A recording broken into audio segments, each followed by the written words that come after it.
Hi everyone, welcome back to my channel Commerce Minded, and in this video I will explain you a very important topic of class 12 business studies, that is capital structure. Since this topic is a part of our chapter named financial management, and this chapter is there in your part 2 book. Part 1 में नहीं है, part 2 की book का part है. And then एक financial market करके एक chapter है फाइनेंशियल मैनेजमेंट के बाद, और ये दोनों चैप्टर्स कवर करते हैं 15 marks in your board exams. तो अब कैपिटल स्ट्रक्चर एक बहुत ही इंपॉर्टेंट टॉपिक है फाइनेंशियल मैनेजमेंट का.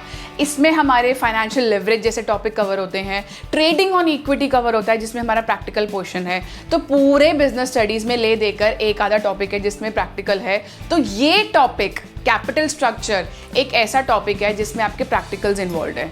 सो मैं इस वीडियो में आपको कैपिटल स्ट्रक्चर के बारे में बताने वाली हूँ, that what is it all about. उसके बाद मैं आपको इसी के साथ फाइनेंशियल लेवरेज समझाने वाली हूँ. Then I will also explain you trading on equity, the concept of EBIT EPS analysis.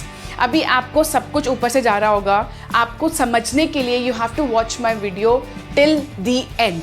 So let's get started with our very interesting topic. So let's begin. Alright, सबसे पहली चीज कैपिटल स्ट्रक्चर. हर company की balance sheet में हम capital बनाते हैं, ये है ना. हम ऐसे लिखते हैं ना, बैलेंस शीट जब भी लिखते हैं, बैलेंस शीट बनाते हैं तो इस साइड हमारा लाइबिलिटीज आता है और दूसरी साइड हमारा एसेट्स आता है. लाइबिलिटी साइड हमारा हमेशा कैपिटल आता है. तो कैपिटल इज व्हाट, जो ओनर ने अपना पैसा लगाया है. Yes or no? जो ओनर है, शेयर कैपिटल भी लिखा जाता है इसमें. But here capital structure, now capital structure means क्या स्ट्रक्चर है आपकी कैपिटल का. या तो कैपिटल का स्ट्रक्चर आपका डेट है, ठीक है, या फिर सिर्फ इक्विटी है, या फिर proportion of debt and equity है. तो यानी कि capital structure refers to proportion of debt upon equity. ठीक है, यही हुआ कैपिटल स्ट्रक्चर. कितना प्रतिशत, कितना परसेंटेज आपका डेट है, कितना परसेंटेज आपका इक्विटी है. और I would say the proportion of debt in your total capital structure. कितना प्रपोर्शन मैंने डेट यानी कि लोन, उधारी में लिया हुआ है out of my total capital structure. So this debt is my borrowed fund, जिसको मैं BF बोलूंगी, and equity is my owners fund. आपने पढ़ा होगा इक्विटी शेयर होल्डर्स में, कंपनी में अगर कोई भी कंपनी इक्विटी शेयर्स इशू करती है और जो शेयर होल्डर्स होते हैं वो हमारे ओनर्स बन जाते हैं. So this equity will be called as owners fund and this debt is your borrowed fund. तो ये मेरे क्रेडिटर्स बन जाते हैं जिनसे भी मैं लोन लेती हूँ.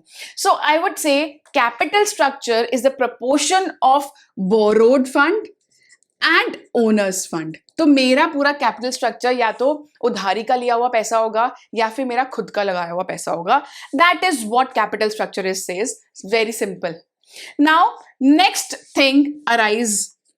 Now the next thing that you need to understand is कि मुझे ये तो समझ आ गया कि capital structure is debt upon equity, but कितना प्रपोर्शन में डेट रखूं, कितना प्रपोर्शन इक्विटी का रखूं, that you need to decide as a finance manager और as a manager of the company. So first of all आपका प्रपोर्शन इस तरीके से होना चाहिए that it leads to increase in wealth of the shareholders. Wealth of the shareholders, जिसको मैं EPS earning per share भी कहती हूं.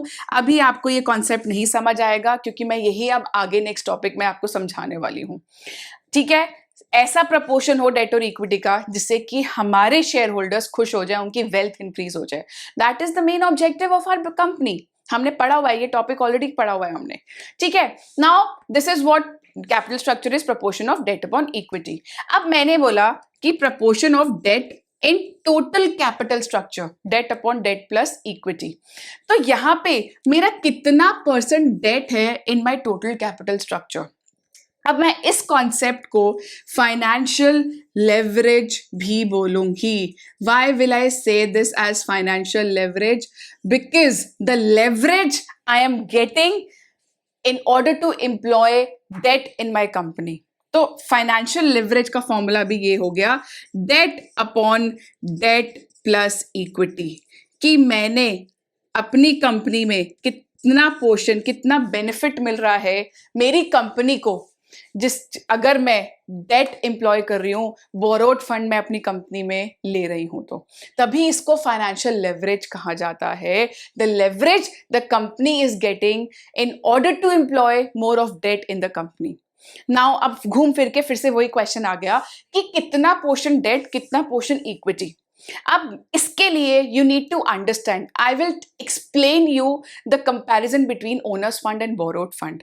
कंपनी क्यों नहीं सिर्फ डेट लेती या क्यों नहीं सिर्फ इक्विटी लेती, that you need to understand. So let's start.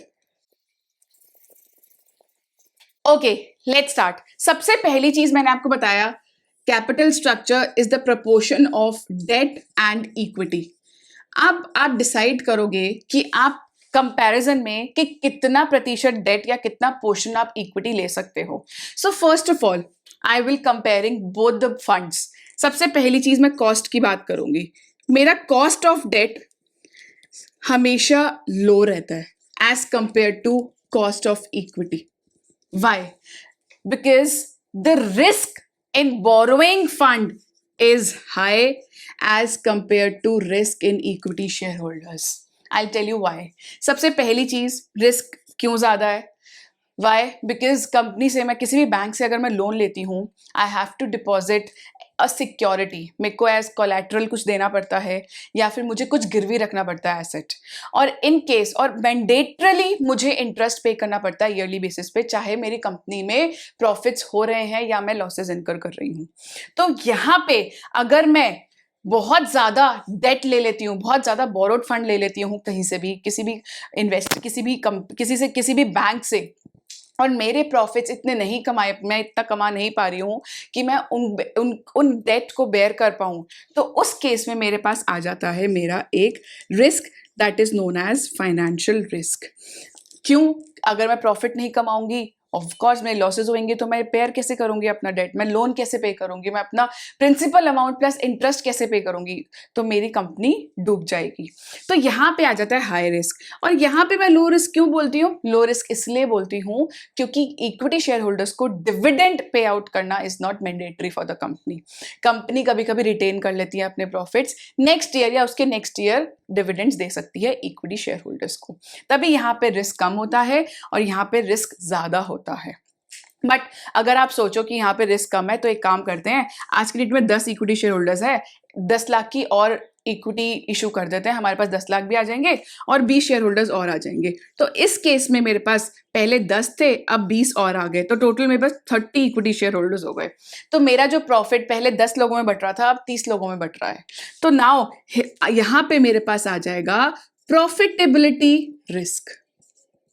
तो ऐसा प्रपोर्शन हो जिससे ना तो मेरे पास फाइनेंशियल रिस्क आए, ना ही प्रॉफिटेबिलिटी रिस्क आए।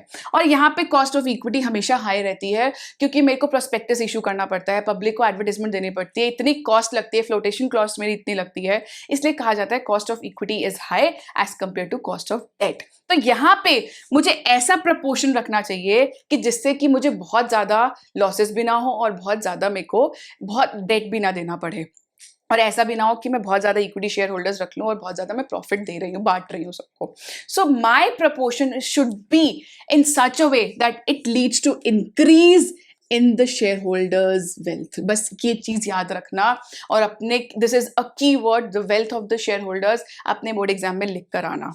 और इंक्रीजिंग अर्निंग पर शेयर। अब नेक्स्ट टॉपिक में अब इसी पे ही आ रही हूँ, अर्निंग पर शेयर क्या होता है। अब ये आपको समझ आ गया, कैपिटल स्ट्रक्चर समझ आ गया, फाइनेंशियल लेवरेज समझ आ गया। जैसे कि मैंने आपको बताया कि अगर कंपनी डेट रखती है तो क्या लेवरेज कंपनी को मिलता है, तो that is what you call financial leverage. अब मेरे पास कॉन्सेप्ट आता है ट्रेडिंग ऑन इक्विटी का। अब ट्रेडिंग ऑन इक्विटी क्या कहता है? ट्रेडिंग ऑन इक्विटी कहता है, ट्रेडिंग ऑन इक्विटी भी यही कहता है कि क्या बेनिफिट कंपनी को मिल रहा है in order to employ more of debt in the company, in order to pay my fixed charges, that is interest on debt। मैं कोई भी डेट लूंगी तो इंटरेस्ट तो पे करूंगी, तो उस इंटरेस्ट को पे करने के लिए मेरी कंपनी में क्या बेनिफिट मिल रहा है, that is what you call trading on equity. और ट्रेडिंग ऑन इक्विटी का कॉन्सेप्ट मैं समझाऊंगी आपको EBIT EPS एनालिसिस से। ये मैं इसमें 2 सिचुएशंस लूंगी जिसमें कि आपको ये पता चलेगा कि मैं डेट एम्प्लॉय करूंगी तो मेरा कैसे अर्निंग पर शेयर इंक्रीज होगा, अगर मैं डेट नहीं रख रही तो मेरा अर्निंग पर शेयर गिरेगा। इसमें दो सिचुएशंस है, दो कॉन्सेप्ट्स हैं, तो let's quickly start with those concepts. Alright, let's start with this capital structure में जो हमारा ट्रेडिंग ऑन इक्विटी कॉन्सेप्ट है through EBIT EPS analysis. So this is a concept of trading on equity. Trading on equity means the benefit that we are getting to employ more of debt in the company. सबसे पहली चीज, हमारे पास तीन situations हैं। Company ने total funds employ करे, total funds raise करे 30 लाख के, इंटरेस्ट ऑन डेट दे रही है कंपनी 10% ईयरली, फेस वैल्यू है इक्विटी शेयर्स की 10 रुपीज, टैक्स रेट 30% है, earning before interest and tax हमारा 4 लाख है। तो सेल्स माइनस रेवेन्यू करने के बाद, या sales is revenue only, sales minus fixed cost और वेरिएबल कॉस्ट सब्ट्रैक्ट करने के बाद जो मेरा प्रॉफिट बचता है, that is my earning before interest and tax. अभी तक उसमें मैंने अभी तक इंटरेस्ट नहीं दिया है अपने डेट पे, और अभी तक मैंने उस पर टैक्स नहीं लगाया है।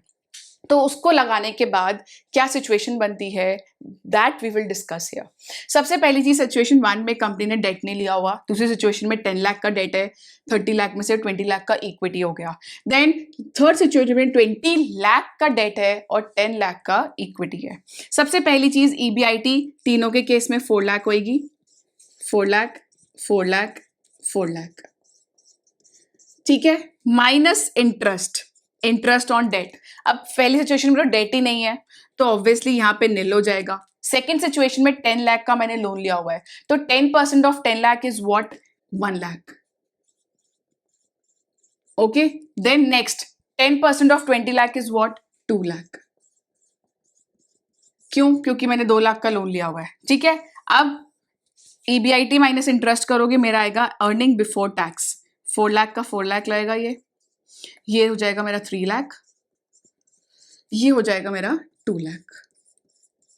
सो अब यहाँ पे माइनस करूंगी मैं टैक्स कितना मेरा 30%, 30% of 4 lakh is what, 1,20,000, 30% of 3 lakh is what, 90,000, 30% of 2 lakh is what, 60,000।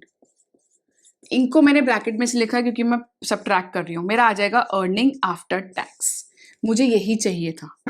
मेरा अर्निंग आफ्टर टैक्स क्या हो जाएगा, 4 lakh minus 1,20,000 is what, 2,80,000, 3 lakh minus 90,000 is what, 2,10,000, and 2 lakh minus 60,000 is what, 1,40,000। अब मेरा अर्निंग आफ्टर टैक्स आ गया हर सिचुएशन में अलग अलग। अब मुझे यहाँ क्या निकालना है, EPS, earning per share. Earning per share क्या होता है, अर्निंग पर शेयर एक ऐसी वैल्यू होती है जो शेयर होल्डर्स की वेल्थ की वैल्यू होती है, प्रेजेंट वैल्यू, या you can say the value of the equity shares. और सबसे ज्यादा कंपनी का मैक्सिमम चीज पे जो कंसंट्रेशन होता है वो यही होता है कि किस तरीके से वो earning per share value of equity share holders को बढ़ाए।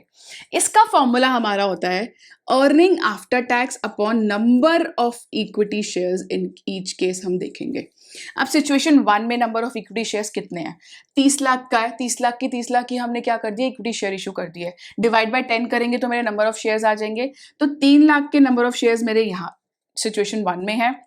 सिचुएशन 2 में मेरे कितने होंगे नंबर ऑफ शेयर्स, अब 10 लाख के मेरे डेट हो गए, बाकी के 20 लाख बचे, तो मेरा कितना हो गया, 2 लाख का मेरा बचा इसके number of equity shares. Same way 20 वो हो गया, तो 1 लाख के मेरे यहाँ पे हुए नंबर ऑफ इक्विटी शेयर्स। मैंने कैसे निकाला नंबर ऑफ इक्विटी शेयर्स, मेरे total value divided by face value.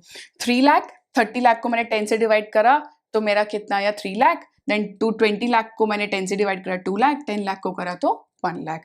अब मेरा formula 2,80,000 divide by 3 lakh, 2,10,000 divide by 2 lakh, 1,40,000 divide by 1 lakh.